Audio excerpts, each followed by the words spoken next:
Chapter 26. Mrs. Gardiner's caution to Elizabeth was punctually and kindly given on the first favourable opportunity of speaking to her alone. After honestly telling her what she thought, she thus went on. "You are too sensible a girl, Lizzie, to fall in love merely because you are warned against it, and therefore I am not afraid of speaking openly.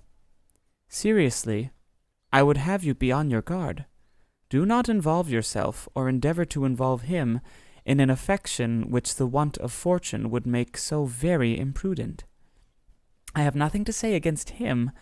He is a most interesting young man, and if he had the fortune he ought to have, I should think you could not do better. But as it is, you must not let your fancy run away with you. You have sense, and we all expect you to use it. Your father would depend on your resolution and good conduct, I am sure. You must not disappoint your father." "My dear aunt, this is being serious indeed." "Yes, and I hope to engage you to be serious likewise." "Well, then you need not be under any alarm. I will take care of myself, and of Mr. Wickham, too. He shall not be in love with me if I can prevent it." "Elizabeth, you are not serious now." "I beg your pardon. I will try again. At present, I am not in love with Mr. Wickham." "No, I certainly am not. But he is, beyond all comparison, the most agreeable man I ever saw, and if he becomes really attached to me, I believe it will be better that he should not. I see the imprudence of it. Oh, that abominable Mr. Darcy! My father's opinion of me does me the greatest honour, and I should be miserable to forfeit it. My father, however, is partial to Mr. Wickham. In short, my dear aunt, I should be very sorry to be the means of making any of you unhappy, but since we see every day that where there is affection, young people are seldom withheld, by immediate want of fortune, from entering into engagements with each other, how can I promise to be wiser than so many of my fellow creatures if I am tempted? Or how am I even to know that it would be wiser to resist?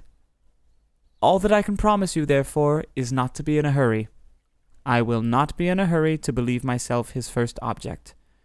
When I am in company with him, I will not be wishing. In short, I will do my best." "Perhaps it will be as well if you discourage his coming here so often. At least, you should not remind your mother of inviting him." "As I did the other day," said Elizabeth, with a conscious smile. "Very true. It will be wise in me to refrain from that. But do not imagine that he is always here so often. It is on your account that he has been so frequently invited this week. You know my mother's ideas as to the necessity of constant company for her friends. But really, and upon my honour, I will try to do what I think to be wisest. And now I hope you are satisfied." Her aunt assured her that she was, and Elizabeth, having thanked her for the kindness of her hints, they parted, a wonderful instance of advice being given on such a point without being resented. Mr. Collins returned into Hertfordshire soon after it had been quitted by the Gardiners and Jane, but, as he took up his abode with the Lucases, his arrival was no great inconvenience to Mrs. Bennet. His marriage was now fast approaching, and she was at length so far resigned as to think it inevitable, and even repeatedly to say, in an ill-natured tone, that she wished they might be happy.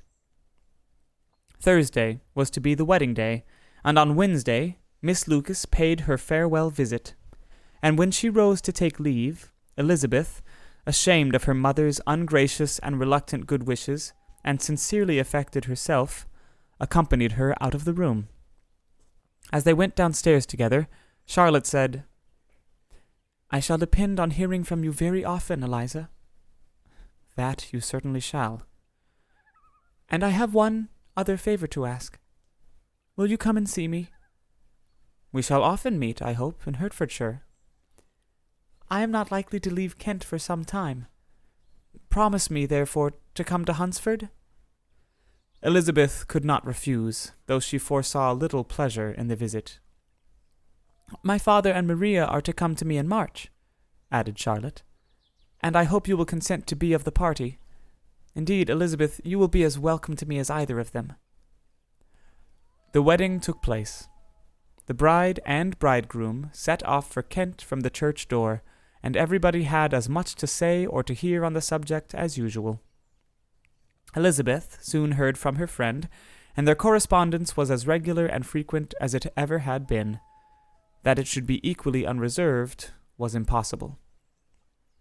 Elizabeth could never address her without feeling that all the comfort of intimacy was over, and, though determined not to slacken as a correspondent, it was for the sake of what had been rather than what was. Charlotte's first letters were received with a good deal of eagerness. There could not but be curiosity to know how she would speak of her new home, how she would like Lady Catherine, and how happy she would dare pronounce herself to be, though, when the letters were read, Elizabeth felt that Charlotte expressed herself on every point exactly as she might have foreseen. She wrote cheerfully, seemed surrounded with comforts, and mentioned nothing which she could not praise. The house, furniture, neighborhood, and roads were all to her taste, and Lady Catherine's behavior was most friendly and obliging. It was Mr. Collins's picture of Hunsford and Rosings, rationally softened, and Elizabeth perceived that she must wait for her own visit there to know the rest. Jane had already written a few lines to her sister to announce their safe arrival in London, and when she wrote again, Elizabeth hoped it would be in her power to say something of the Bingleys. Her impatience for this second letter was as well rewarded as impatience generally is. Jane had been a week in town without either seeing or hearing from Caroline. She accounted for it, however, by supposing that her last letter to her friend from Longbourn had, by some accident, been lost. "My aunt," she continued, "is going tomorrow into that part of the town, and I shall take the opportunity of calling in Grosvenor Street." She wrote again when the visit was paid, and she had seen Miss Bingley.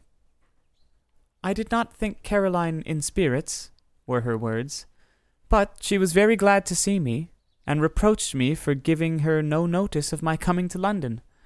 I was right, therefore. My last letter had never reached her. I inquired after their brother, of course. He was well, but so much engaged with Mr. Darcy that they scarcely ever saw him. I found that Miss Darcy was expected to dinner. I wish I could see her. My visit was not long, as Caroline and Mrs. Hurst were going out. I dare say I shall soon see them here." Elizabeth shook her head over this letter. It convinced her that accident only could discover to Mr. Bingley her sister's being in town. 4 weeks passed away, and Jane saw nothing of him. She endeavored to persuade herself that she did not regret it, but she could no longer be blind to Miss Bingley's inattention. After waiting at home every morning for a fortnight, and inventing every evening a fresh excuse for her, the visitor did at last appear, but the shortness of her stay, and, yet more, the alteration of her manner, would allow Jane to deceive herself no longer. The letter which she wrote on this occasion to her sister will prove what she felt. "My dearest Lizzie will, I am sure, be incapable of triumphing in her better judgment at my expense, when I confess myself to have been entirely deceived in Miss Bingley's regard for me.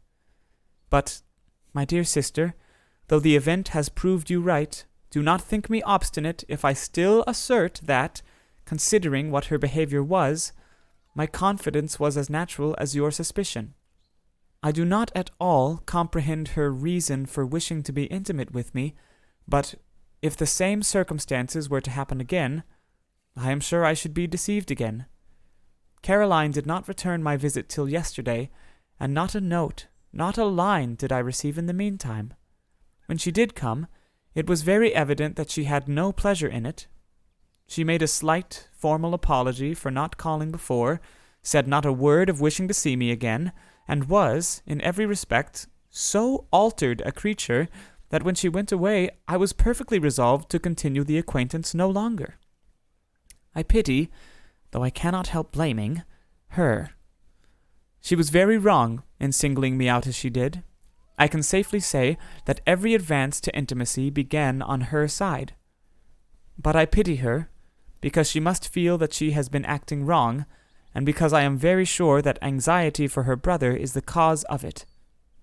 I need not explain myself farther, and though we know this anxiety to be quite needless, yet if she feels it, it will easily account for her behavior to me, and so deservedly dear as he is to his sister, whatever anxiety she may feel on his behalf is natural and amiable. I cannot but wonder, however, at her having any such fears now, because if he had at all cared about me, we must have met long, long ago. He knows of my being in town, I am certain, from something she said herself, and yet it would seem, by her manner of talking, as if she wanted to persuade herself that he is really partial to Miss Darcy. I cannot understand it. If I were not afraid of judging harshly, I should be almost tempted to say that there is a strong appearance of duplicity in all this. I will endeavor to banish every painful thought and think only of what will make me happy, your affection and the invariable kindness of my dear uncle and aunt. Let me hear from you very soon. Miss Bingley said something of his never returning to Netherfield again, of giving up the house, but not with any certainty. We had better not mention it. I am extremely glad that you have such pleasant accounts from our friends at Hunsford. Pray, go to see them, with Sir William and Maria. I am sure you will be very comfortable there. Yours, etc. This letter gave Elizabeth some pain, but her spirits returned, as she considered that Jane would no longer be duped, by the sister at least. All expectation from the brother was now absolutely over. She would not even wish for any renewal of his attentions.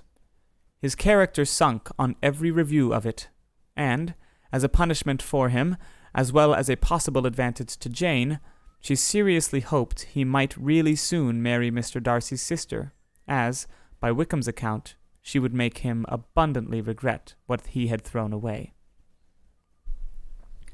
Mrs. Gardiner, about this time, reminded Elizabeth of her promise concerning that gentleman, and required information, and Elizabeth had such to send as might rather give contentment to her aunt than to herself. His apparent partiality had subsided, his attentions were over, he was the admirer of someone else.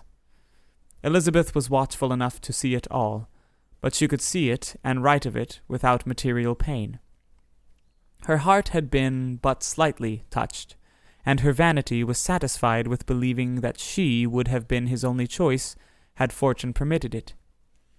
The sudden acquisition of £10,000 was the most remarkable charm of the young lady to whom he was now rendering himself agreeable. But Elizabeth, less clear-sighted perhaps in this case than in Charlotte's, did not quarrel with him for his wish of independence. Nothing, on the contrary, could be more natural, and, while able to suppose that it cost him a few struggles to relinquish her, she was ready to allow it a wise and desirable measure for both, and could very sincerely wish him happy. All this was acknowledged to Mrs. Gardiner, and, after relating the circumstances, she thus went on. I am now convinced, my dear aunt, that I have never been much in love, for had I really experienced that pure and elevating passion, I should, at present, detest his very name, and wish him all manner of evil. But my feelings are not only cordial towards him, they are even impartial towards Miss King. I cannot find out that I hate her at all, or that I am in the least unwilling to think her a very good sort of girl. There can be no love in all of this. My watchfulness has been effectual, and though I should certainly be a more interesting object to all my acquaintance were I distractedly in love with him, I cannot say that I regret my comparative insignificance. Importance may sometimes be purchased too dearly. Kitty and Lydia take his defection much more to heart than I do. They are young in the ways of the world, and not yet open to the mortifying conviction that handsome young men must have something to live on, as well as the plain.